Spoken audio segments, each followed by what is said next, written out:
Most people spiral when a week goes sideways. But sideways weeks are where a system reveals what actually needs fixing. The problem is most people try to fix the day instead of fixing the system. This week, everything went sideways. It started at the beginning of month 3. I added a new side experiment and a few outside stressors showed up. Then Monday hit, and I was supposed to find 14 leads for the experiment. I found 2. Then Wednesday and Thursday and Friday all became baseline days. For most people, that would be the moment they quit. But this is exactly why I built structure. In my system, success is already defined. 3 videos go live every day. Even though the week was heavy with the willpower tax, the baseline held.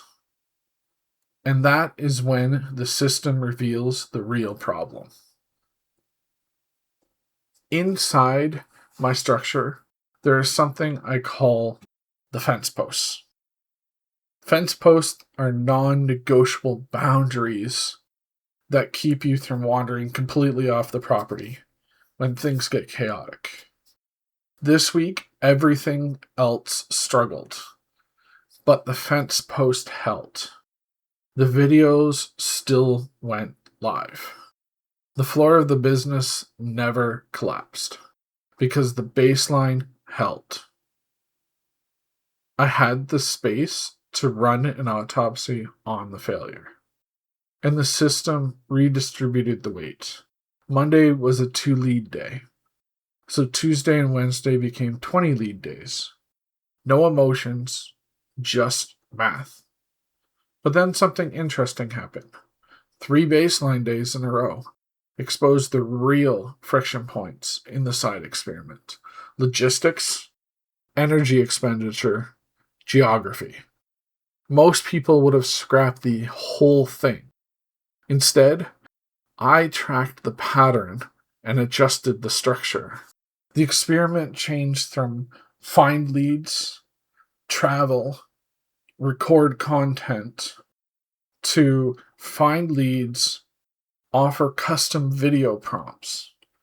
The friction disappeared, and the experiment was able to continue. If your system only works on good weeks, you don't have a system. If you want to build something that survives chaotic weeks, start with 3 simple steps. Step 1. Define what a successful day looks like. Not your best day, your minimum day.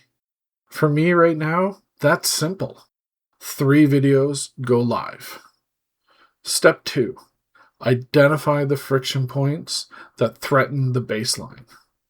For me, the biggest one was low energy days. Step 3. Redesign the system to absorb the friction. That is where batching came in for me. One quick warning about these steps. These steps themselves stay the same, but what they contain will change over time. Your baseline will evolve. Your friction points will shift. And your solutions will improve as the system learns. The goal is not perfection. The goal is iteration. Sideways weeks do not mean the machine is broken. They mean it's being tested. If you want to survive the days where you feel exhausted and stop relying on energy, build your fence posts. Prove the baseline holds.